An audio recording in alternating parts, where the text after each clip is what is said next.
आलोचना प्रसंगे का षष्ठ खंड का निर्वाचित अंश पाठ करने के लिए मैं श्रद्धा सूरजदा को अनुरोध करता हूँ। जय गुरु। आलोचना प्रसंग षष्ठ खंड, डेट 9th December 1945, पेज 168। इंदुदा जे यथा माम प्रपद्यन्ते त्वां स्तब्धैव भजाम्यहम्। माने की इंदुदा ठाकुर जी से प्रश्न पूछ रहे हैं कि जे यथा माम प्रपद्यन्ते त्वां स्तब्धैव भजाम्यहम्, इसका मतलब क्या है? সিসি ঠাকুর, যে যেমন করে আমাকে ভজনা করে আমিও তাকে সেইভাবে ভজনা করি। सीसी ठाकुर प्रश्न का उत्तर देते हुए कहने लगे कि जो जिस तरह मुझे भजन करते हैं मैं भी उसे उसी तरह भजन करता हूँ। परमपिता विधि स्वरूप, परमपिता विधि स्वरूप है। মানুষ আগ্রহবিধুর কর্ম ও সেবা নিয়ে যার অনুসরণ করে প্রাপ্তি বা কর্মফলও তদনুযায়ী অনুসরণ করে তাকে। मनुष्य आग्रहान्वित होकर कर्म और सेवा लेकर जिसका अनुसरण करता है, प्राप्ति या कर्म फल भी उसी अनुसार उसे अनुसरण करता है। বিধিমাফিক কর্ম যে যেমন যতটা করে বিহিত ফলও সে তেমন ততটা পায় তার মতো করে। विधि के अनुसार कर्म जो जितना जिस तरह करता है, विहित फल भी उसे उसी तरह उतना ही मिलता है उसकी तरह। ये ব্যাপারে তার পক্ষপাতিত্ব নেই। इस बारे में उनका कोई पक्षपात नहीं है। ইন্দুদা, একটা ছেলে অল্প পড়ে হয়তো ভালো রেজাল্ট ফল করেছে, আর একজন হয়তো কঠোর পরিশ্রম করেও পাস করতে পারছে না, কারণ তার মাথা নেই। তাই ভগवाনের যে पक्षपातित्व नहीं ता बोला जाए किभाবে? इंदुदा ठाकुर जी से कहने लगे कि एक लड़का थोड़ा बहुत पढ़ाई करके शायद से अच्छा रिजल्ट यानी कि फल लाया, और एक जन शायद से कठोर परिश्रम के बावजूद पास नहीं कर पा रहा है, क्योंकि उसके पास उतना मस्तिष्क नहीं है। इसीलिए भगवान का जो पक्षपात नहीं है, ये कैसे बोला जा सकता है? सीसी ठाकुर, ভালো মাথাও সাধনা করে পাওয়া লেগেছে। सीसी ठाकुर कहने लगे कि बेहतर मस्तिष्क साधना करके ही मिला है। পূর্ব জন্মের অস্তিত্ব যদি স্বীকার নাও করো, তার পূর্বপুরুষকে তো স্বীকার করবে। पूर्व जन्म का अस्तित्व का अगर तुम स्वीकार नहीं भी करते हो, तो उसके पूर्व पुरुष को तो स्वीकार करोगे। তার পূর্বপুরুষ বংশ পরম্পরায় অনুশীলনের ভিতর দিয়ে যে উৎকর্ষ লাভ করেছে, তাই বর্তেছে সন্তানে। उसका पूर्व पुरुष वंश परंपरा के अनुशीलन के द्वारा जो उत्कर्ष लाभ किया है, वही उस संतान में आया है। শুধু ইন্টেলেকচুয়াল কালচার বুদ্ধিগত অনুশীলন নয়, ইউজেনিক কালচার সুপ্রজননগত অনুশীলনও হয়তো তাদের ঠিক আছে। सिर्फ इंटेलेक्चुअल कल्चर यानी कि बुद्धिगत अनुशीलन ही नहीं, यूजेनिक कल्चर यानी कि सुप्रजननगत अनुशीलन भी शायद से उनका ठीक है। তাই সন্তান মেধার অধিকারী হতে পেরেছে, और इसीलिए संतान मेधा का अधिकारी हो पाया है। সুতরাং পক্ষপাতিত্ব কোথাও নেই, इसीलिए पक्षपात कहीं भी नहीं है। যেমন করলে যা হয় তেমন করলে তা হয়। जिस तरह जो करने से जो होता है, उस तरह करने से वही होता है। তাই তো বলে বিধি, इसीलिए तो कहा जाता है বিধি। আজ যার মেধা নেই দেখছো, সেও যদি বিধিমাফিক চেষ্টা করে তারও মাথা গজিয়ে উঠতে পারে।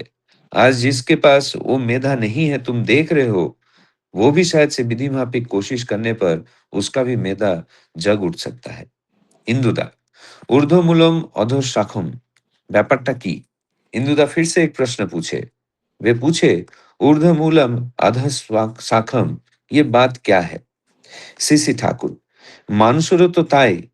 মানুষের মূল अर्थात माथा ऊपरे, शाखा अर्थात हाथ पा नीचे दिखे। सीसी ठाकुर जी इस प्रश्न का उत्तर देते हुए कहने लगे कि मनुष्य का भी तो वही है। मनुष्य का मूल अर्थात माथा ऊपर है, और शाखा यानी कि हाथ और पैर नीचे की तरफ है। हाथ पा के चलाए किंतु माथा, हाथ और पैर को चलाता है मस्तिष्क।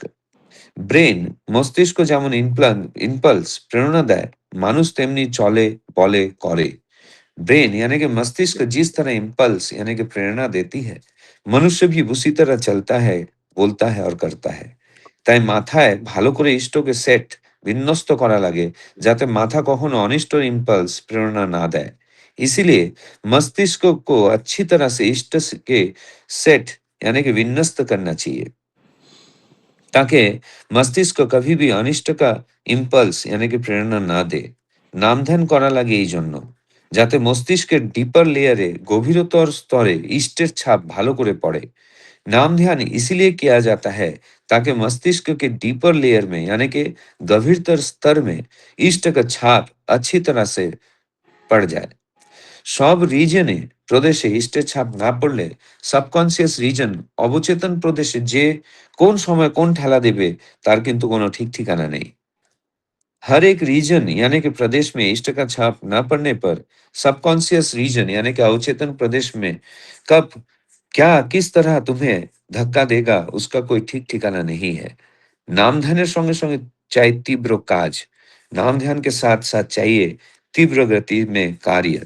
কাজ করতে গিয়ে নানা সংঘাতের মধ্যে পড়ে নিজের বৃত্তি প্রবৃত্তিকে টের পাওয়া যায় ভালো করে। कार्य करने जाने पर विभिन्न संघात में पड़ के खुद के वित्तीय प्रवृत्तियों के बारे में पता चल सकता है अच्छी तरह। टेर पावा मात्र एडजस्ट नियंत्रण करता है और पता चलने के साथ-साथ उसे एडजस्ट यानी नियंत्रण करना चाहिए। এইভাবে চলতে হয় और इसी तरह चलना चाहिए। নিন্দা, অপমান, দুর্ব্যবহার ও দুঃখ কষ্টের মধ্যেও পড়া ভালো। নিন্দা, अपमान, दुर्व्यवहार और दुख कष्ट में पड़ना भी अच्छी बात है। তার মধ্যে ইষ্টানুরাগ কতখানি অটল থাকে তাই দেখে বোঝা যায় ওই অনুরাগ সত্তাকে কতখানি স্পর্শ করেছে। उसी के द्वारा इष्टानुराग उसके अंदर इष्टानुराग कितना हद तक अटल रह सकता है, वही देख के ये समझा जा सकता है कि वो अनुराग सत्ता को किस हद तक स्पर्श किया है। जय गुरु। जय गुरु। श्रद्धेय सूरजदा बहुत सुंदर भाव से और स्पष्ट भाव से आलोचना प्रसंगों का निर्वाचित अंश पाठ किए हैं और उनको हिंदी में अनुवाद करके बताया है। उपस्थित सभी दादा माँ के तरफ से मैं सूरजदा को बहुत बहुत धन्यवाद ज्ञापन करता हूँ। आज का जो विषय वस्तु है वो मैं संक्षेप में बताता हूँ। इसका 3 पैराग्राफ है। पहला पैराग्राफ ऐसा है, इस प्रसंग में श्री श्री ठाकुर जी बताते हैं कि ईश्वर पूर्णतः निष्पक्ष है। मनुष्य जिस भावना, रुचि और विधि से कर्मों या साधना करता है, उसे उसकी अनुरूप फल प्राप्त होता है। ईश्वर किसी का साथ पक्षपात नहीं करते। परिणाम कर्मों का गुणवत्ता, निरंतरता और विधि पालन पर निर्भर करता है। दूसरा पैराग्राफ ऐसा है, बुद्धि या मेधा भी संयोग से नहीं बल्कि अभ्यास, साधना और वंशानुक्रम से विकसित होती है। यदि पूर्वजन्म ना भी माना जाए, तब भी पूर्वजों का दीर्घकालीन अभ्यास और संस्कारों का प्रभाव संतान में दिखाई देता है। इसलिए किसी का सफलता या असफलता में ईश्वरीय पक्षपात नहीं बल्कि कार्यकारण का नियम कार्यरत रहता है। थर्ड पैरा, ऊर्ध्वमूलम अधोशाखम। इसका अर्थ क्या है ये समझाते हुए श्री श्री ठाकुर जी कहते हैं कि मनुष्य का मस्तिष्क ही उसका मूल है, जो शरीर और कर्मों को संचालित करता है। जैसे मस्तिष्क प्रेरणा देता है, वैसे ही मनुष्य करता और सोचता है। इसलिए मस्तिष्क में इष्टों का गहराई से स्थापित करना आवश्यक है।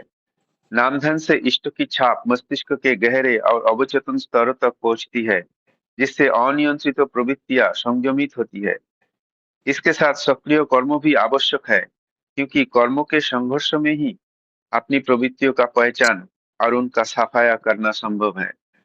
निंदा, अपमान और दुखों कष्टों जीवन का कसौटी है, जिनसे ये पता चलता है कि इष्ट के प्रति अनुराग कितना गहरा और स्थिर है। ये है आज का विषय वस्तु। अभी मैं इस विषय वस्तु पर आलोचना करने के लिए पहले मैं श्रद्धेय श्री मनीष कलमकर्दा को अनुरोध करूंगा 10 मिनट आलोचना करने के लिए। श्रद्धेय श्री मनीष दा। जय गुरु। वंदे पुरुषोत्तमम वंदे पुरुषोत्तमम वंदे पुरुषोत्तमम। आज का जो विषय वस्तु है ये हमेशा की तरह मतलब जैसे हम लोग ये पढ़ते आ रहे हैं, सुनते आ रहे हैं आलोचना प्रसंग, मतलब एक एक बात जो है कितनी गहरी बात है। हम लोग ये जो मनुष्य जीवन मिला है इसको बहुत हल्के में लेते हैं, बहुत लाइटली इसको लेते हैं, लेकिन यही जीवन है, यही मनुष्य जीवन है जिसमें हम एक स्तर में पहुंचने की संभावना बनी रहती है, लेकिन संभावना तभी वास्तव में आएगी जब हम इसके ऊपर काम करेंगे, इसको गहराई में सोचेंगे और कुछ बदलाव करेंगे, कुछ काम करेंगे। तो ठाकुर जी की सत्यानुसरण में एक बात है, तो यदि परीक्षक बनकर अहंकार सहित सद्गुरु अथवा प्रेमी साधु गुरु की परीक्षा करने जाओगे तो तुम उनमें अपने को ही देखोगे, ठगे जाओगे। कितना स्पष्ट रूप से ठाकुर जी ने ये बात बोला है। और जो आज का जो प्रश्न है जो इंदुदा पूछे, ये यथा माँ प्रपद्यन्ते तास्तथैव भजाम्यहम, इसका अर्थ क्या है? तो ठाकुर जी वही बात बोलते हैं कि जो मुझे जैसा भजता है मैं भी उसे उसी प्रकार भजता हूँ। परमपिता विधि स्वरूप है, तो ये एकदम मतलब वो मिरर के जैसे है, आप जैसे देखोगे वैसे वो आप मतलब आप उनको मतलब आपको वही प्रतिबिंब ही दिखेगा। पितामह भीष्म, उनकी जो मृत्यु हुई थी वो एक छोटी सी कहानी मैं बताता हूँ। ये है कर्म का सिद्धांत, एक किताब है कर्म का सिद्धांत, उसमें ये बात दिया हुआ है। तो कर्म का सिद्धांत क्या है, तो उसका एक कहानी ये है कि पितामह भीष्म, उनकी जो मृत्यु हुई तो उनको इच्छा मृत्यु थी, मतलब वो जब चाहे तब प्राण छोड़ सकते थे। उसके बावजूद 13 दिन तक उनको बाणों की शैया पर, शर शैया पर बिताने पड़े। एक सुई हमें अगर चुभ जाती है तो हमें कितना दर्द होता है। हम लोग डॉक्टर के पास जब इंजेक्शन लेते हैं तो डॉक्टर जब एक्चुअली इंजेक्शन देता है उस समय हम मुंह फेर लेते हैं। वो मतलब हमें पता है कि अब सुई चुभने वाली है, तो वो कष्ट हम सहन नहीं कर पाते। लेकिन शरशैया जो है, बाणों की शैया, उसके ऊपर 13 दिन तक वो पड़े रहे। तो जब भगवान श्री कृष्ण उनसे मिलने के लिए जब गए, एक दिन शाम की बात है, दिन ढल रहा था, उस समय वो गए थे।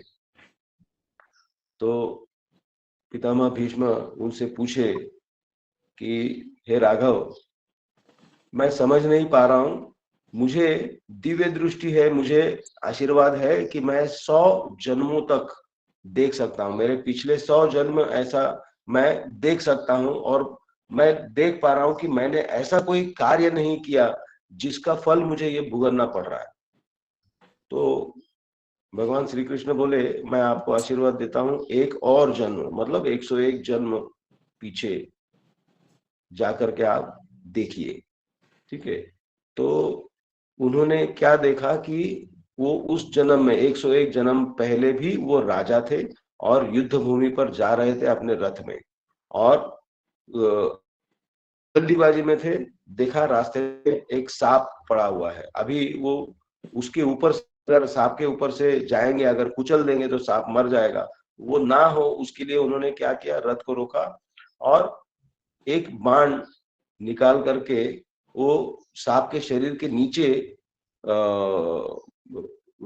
दे करके उस सांप को वो बाण से उन्होंने उड़ा दिया बाहर, कि ये बाहर चला जाए, उसके बाद मैं आगे निकल जाऊंगा।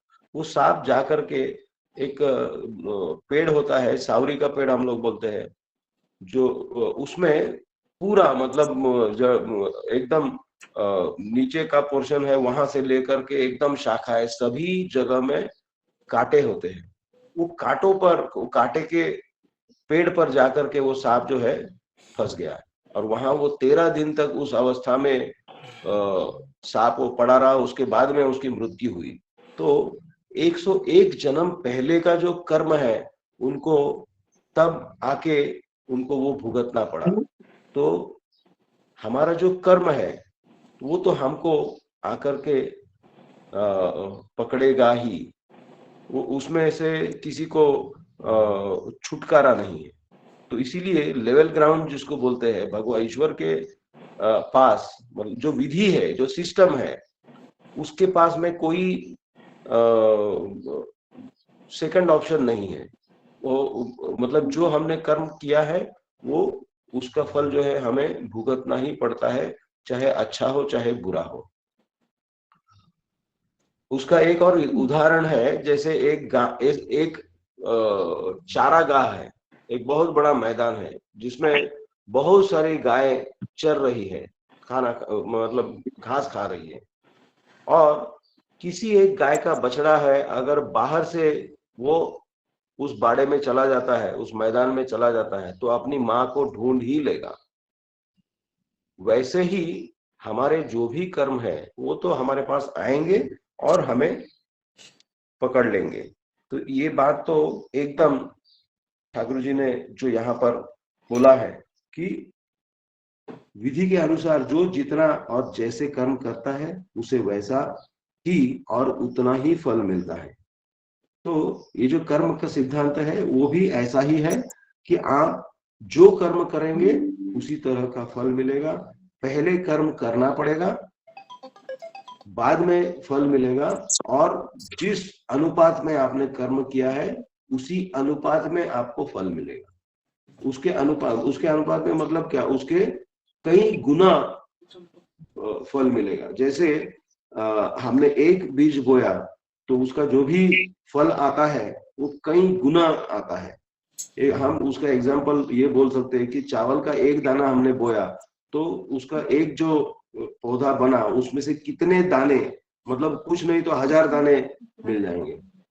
एक आम का पेड़ अगर लगा दिया एक बीज से, तो उससे जो पेड़ बनेगा उससे कितने सालों तक और कितने आम आएंगे एक पेड़ पर, ये आप समझ सकते हैं।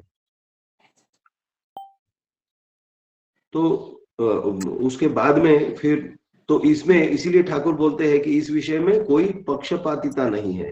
तो जो जैसा कर्म करेगा, जिस अनुपात में करेगा उसको वैसा फल मिलेगा, उसी अनुपात में मिलेगा। तो फिर इंदुदा पूछ रहे हैं कि एक लड़का थोड़ा पढ़कर भी शायद अच्छा परिणाम पा जाता है और दूसरा कठोर परिश्रम करने पर भी पास नहीं होता, क्योंकि उसमें बुद्धि नहीं है। तो कैसे कहा जाता है, कैसे कहा जा सकता है कि भगवान पक्षपाती नहीं है? तो फिर ठाकुर जी वही बात बोल रहे हैं कि ये साधना से ही प्राप्ति हो, अच्छी बुद्धि जो है वो साधना से प्राप्त होगी। और फिर ठाकुर जी बोल रहे, यदि तुम पूर्व जन्म के अस्तित्व को स्वीकार ना भी करो, लेकिन ये बात है ही नहीं, पूर्व जन्म का तो बात है ही।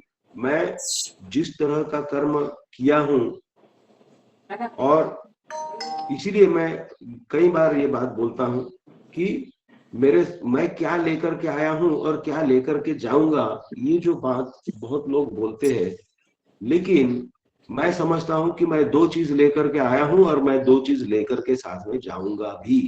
तो वो दो कर्म क्या है, एक तो मेरा कर्म है, वो दो चीजें क्या है, तो एक तो मेरा कर्म है और दूसरा मेरा संस्कार है। तो ये दोनों मेरे साथ साथ चले जाएंगे और अगला जन्म मुझे उसी हिसाब से ही प्राप्ति होगी।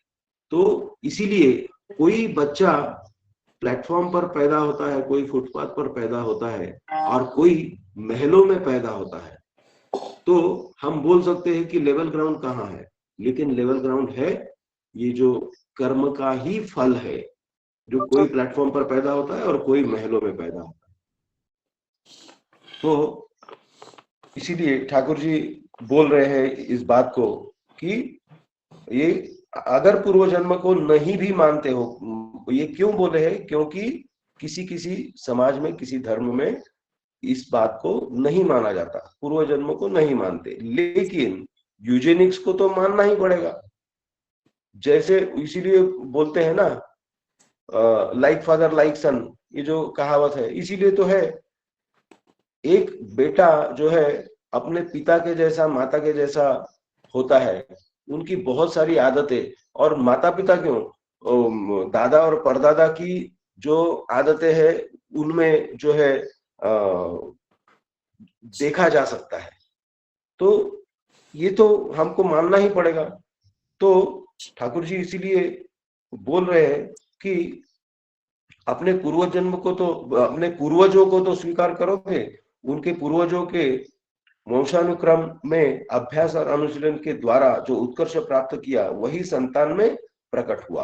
केवल इंटेलेक्चुअल कल्चर, बौद्धिक संस्कार ही नहीं, यूजेनिक संस्कार, सुप्रजननगत संस्कार भी संभव है कि उनकी यहाँ ठीक रहा हो। मतलब ये बात अगर शादियां अगर ठीक ठीक हुई है उस परिवार में, तो मतलब जनरेशन टू जनरेशन ये बात अगर ठीक रहा है तो उस परिवार में जो है, इसीलिए संतान मेधावी बन सकी। अतः कहीं भी पक्षपात नहीं है, जैसा करने से जो होता है वैसा करने से वैसा ही होता है। ठाकुर जी वही बोल रहे हैं। और इसलिए ठाकुर जी बोलते हैं इसीलिए इसे विधि कहा जाता है।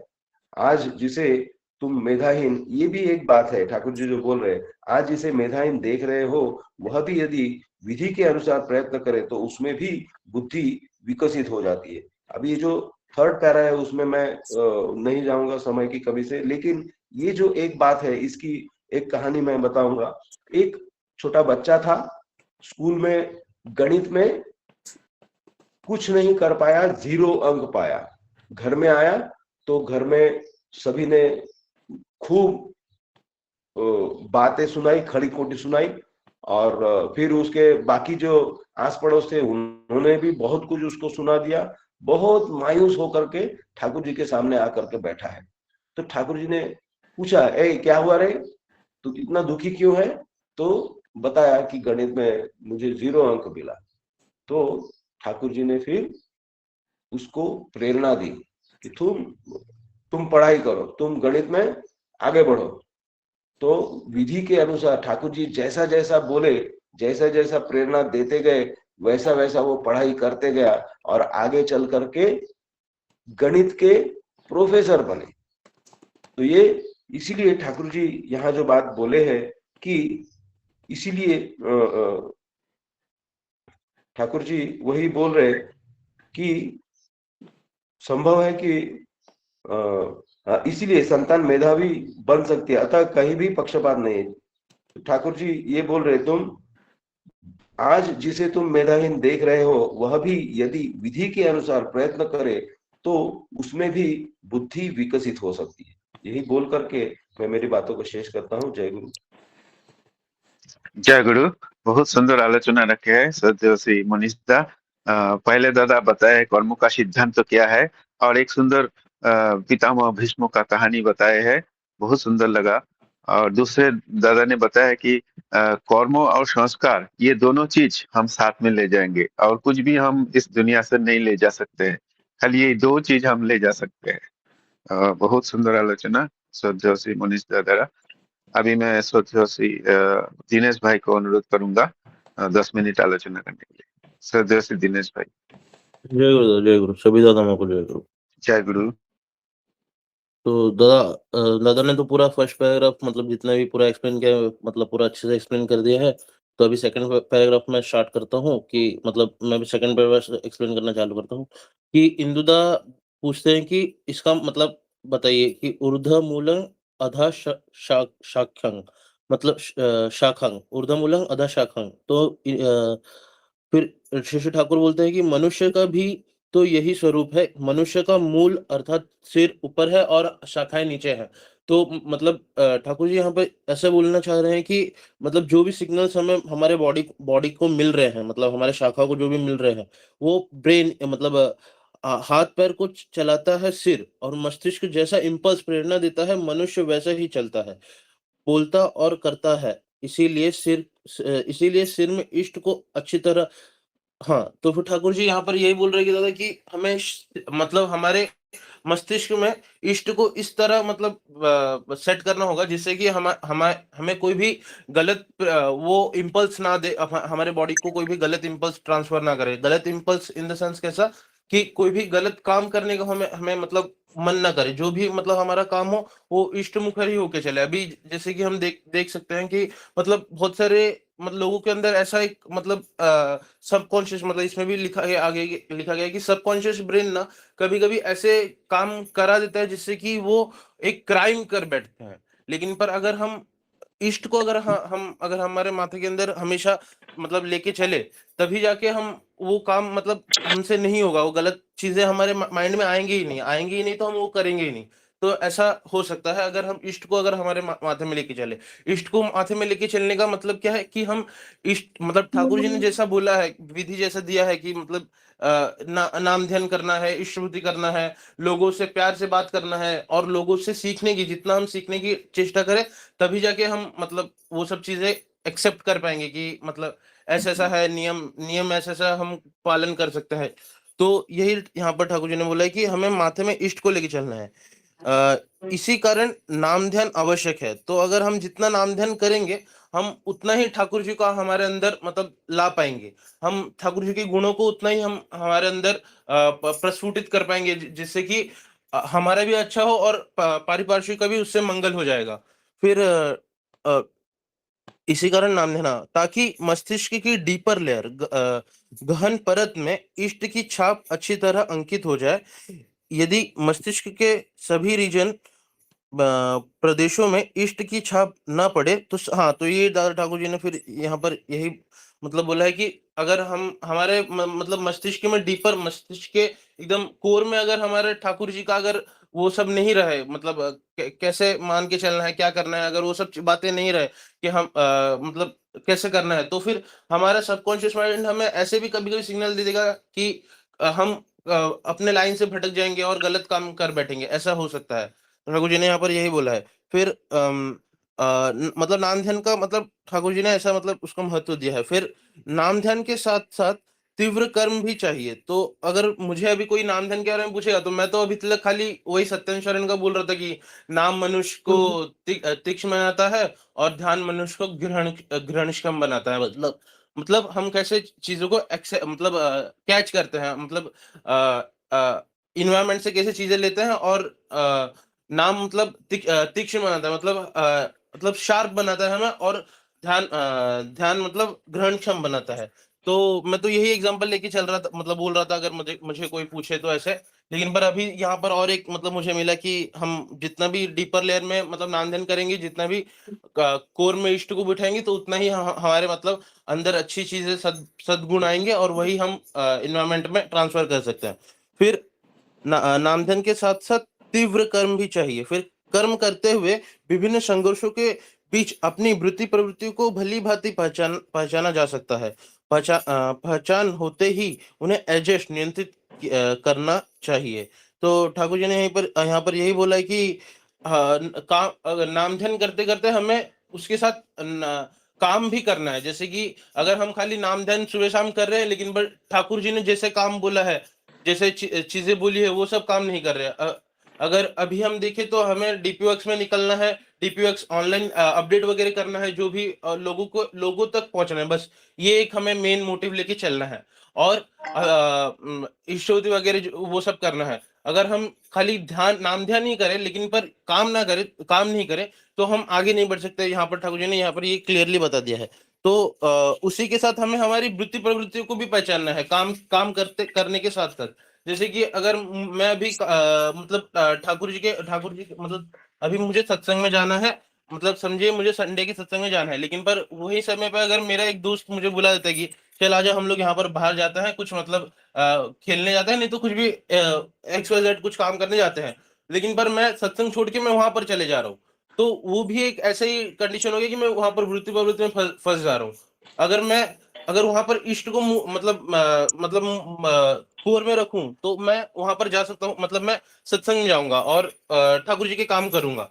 तो हमें वो वहां पर देखना होगा कि हमारी वृत्ति प्रवृत्तियां वो रास्ते में ना आए।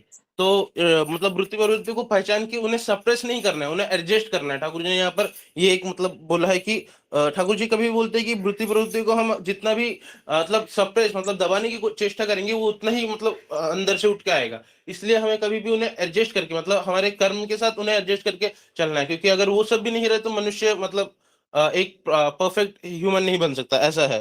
फिर यहाँ पर लिखा गया है कि हाँ, निंदा, अपमान, दुर्व्यवहार और दुख कष्ट के में पढ़ना भी अच्छा है, क्योंकि इनके बीच यह परखा जाता है कि इष्ट के प्रति अनुराग कितना अड़िग रहता है। तो यहाँ पर मतलब बोला है कि ठाकुर जी ने बोला है कि ये सब चीजें भी जैसे अपमान, दुर्व्यवहार और दुख कष्ट में पढ़ना भी अच्छा है। मतलब ठाकुर जी ने बोला है कि ये सब भी अगर हमें नहीं पड़ेगा तो हम ठाकुर जी को याद ही नहीं करेंगे।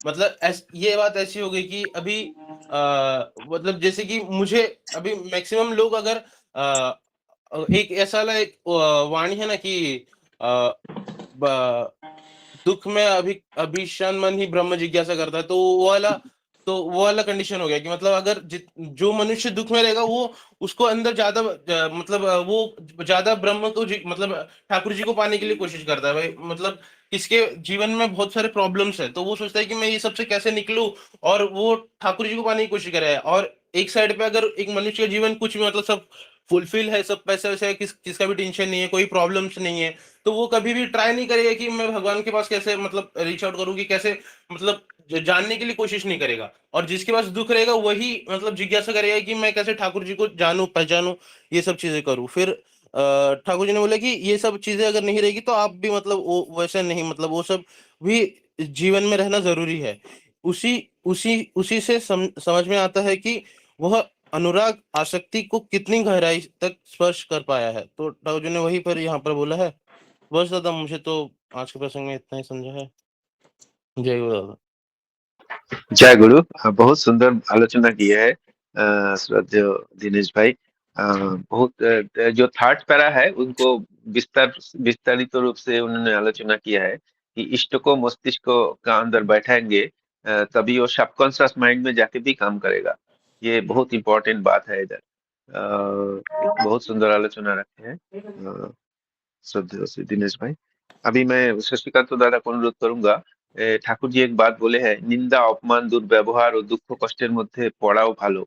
मतलब इसी से इष्टानुराग कितना अटल है ये समझ में आता है। तो इसका ऊपर दादा थोड़ा आलोचना रखें।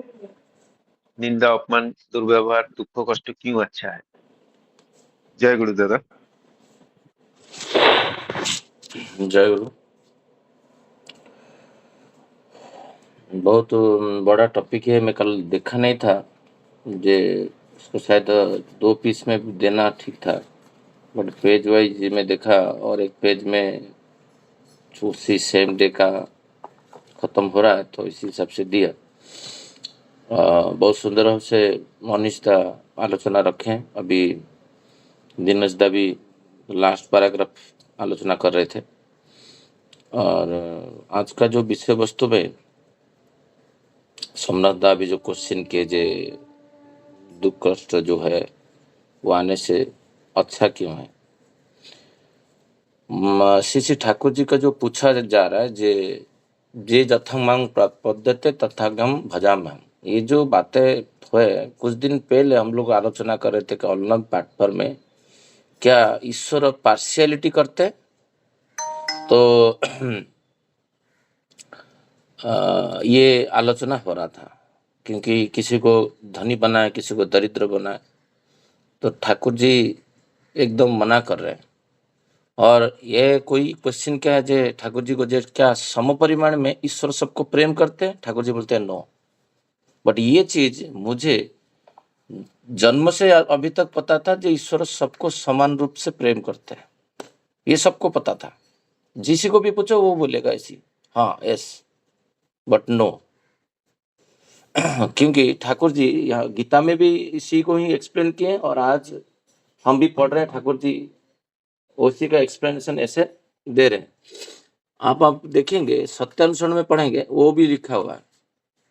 तो मुझे वो चीज पता नहीं था, जो मुझे जे ईश्वर माने सबको समान रूप से प्रेम करते कि नहीं, वो सत्यानुसरण में है। अब एक में देखोगे, मैं तो ओडिया में मेरा पास में ज़्यादातर रेफर करता हूँ, मुझे समझने में इजी होता है। जे सोमनाथ दा का बातों को मैं आऊँगा वहाँ पर।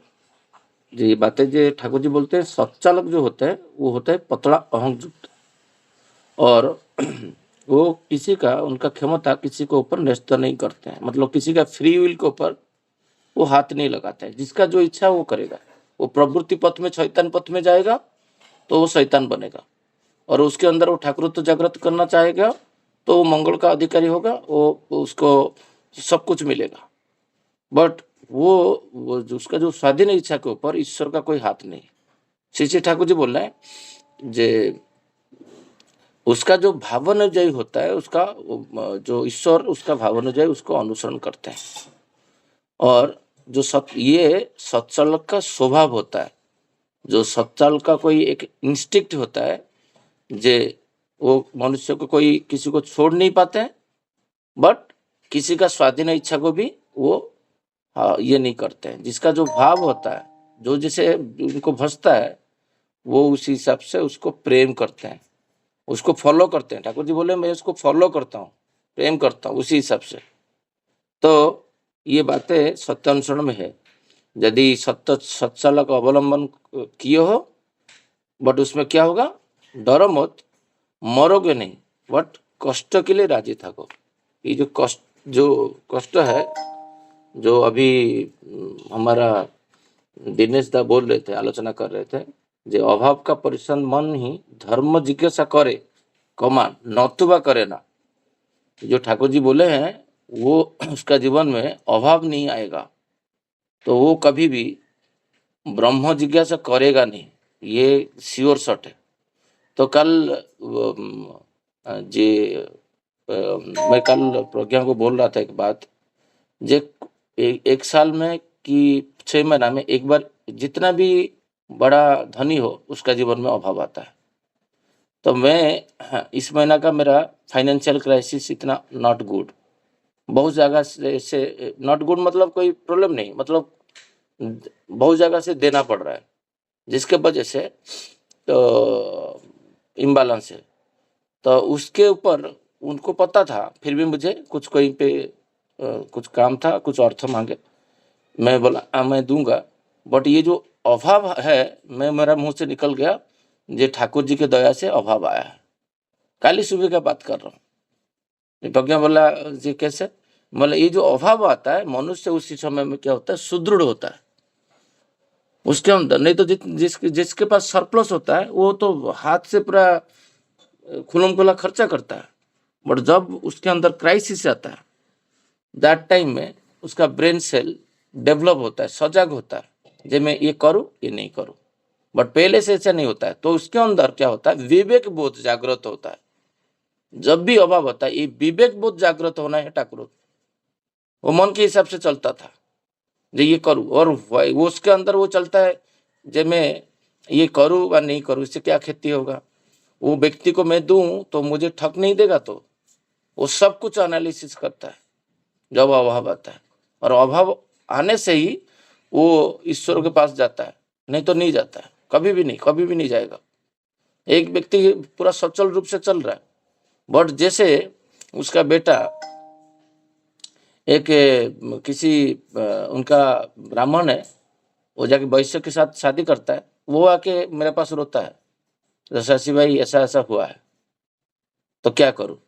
वो मेरे पास आएगा, वो मंगल के पत्र कब आया अनुसंधान करने के लिए, जब उनके घर पे सब कुछ चल रहा था सुचारू रूप से, बट उनका जो बेटा है वो उनका परिवार का जो परंपरा है उसको तोड़ रहा है, मतलब ब्राह्मण में शादी करने के लिए राजी नहीं है, वो वैश्य में शादी करेगा। हमारी परिवेश का मैं बात कर रहा हूँ, बट वो व्यक्ति मेरे हाथ में नहीं आ रहा था कभी भी। मैं सोच रहा था जाजन कैसे करूं, उसका तो सब कुछ है, 14 घर है, गाड़ी है, बंगला है, फैक्ट्री है, सब कुछ है, उसके पास अभाव क्या है, अभाव तो है ही नहीं। तो मैं उसको कुछ बोलूंगा तो वो एक कान में डालेगा, दूसरा कान में चला जाएगा। ठाकुर जी बोलते प्रत्येक मनुष्य के अंदर अभाव है, बट वो अभाव को आपको कैसे जानोगे ना, जब आपका अंदर वो आध्यात्मिकता आएगा, स्पिरिचुअलिज्म ग्रो करेगा, प्रत्येक मनुष्य का अभाव आप जान पाओगे। और यही अभाव को परिपूर्ण ही जब आप करने के लिए प्रयास करोगे, वो फिर इष्ट के पथ में आएगा। और जब तक अभाव नहीं है, वो व्यक्ति कभी भी उसका जीवन में ये आकांक्षा नहीं आएगा मैं कैसे ग्रो करूं। यहाँ पर ठाकुर जी एक बहुत बड़ा बात बोल रहे हैं, जे जो भी एक मनीषदा बात कर रहे थे, जे किसी का जो घर पे किसी को थोड़ा सा पढ़ने से उसको याद रह जाता है, और किसी का बहुत सारा पढ़ने से भी याद नहीं रहता है, उसको रिजल्ट नहीं मिलता है। बेसिकली एक नॉर्मल क्वेश्चन है। हम ऑफिस में बहुत सारा काम करते हैं, हमको इंक्रीमेंट कम मिलता है, बट एक व्यक्ति कम काम करता है उसको इंक्रीमेंट ज़्यादा मिलता है। एक व्यक्ति पढ़ाई कक्षा में कम पढ़ता है उसको ज़्यादा रिजल्ट मिलता है, और कोई पढ़ाई कम करता है उसको रिजल्ट मिलता है। ये सब था, मतलब उसका मेमोरी व ग्रहण करने का क्षमता कि सबका समान नहीं रहता है। तो श्री ठाकुर जी यहाँ पर बोलते हैं कि ये सब चीज कुछ होता है साधना के द्वारा। आई थिंक ये टॉपिक सब अलग अलग टॉपिक अलग अलग दिन आलोचना करना, बट इतना समय हमारा पास नहीं है।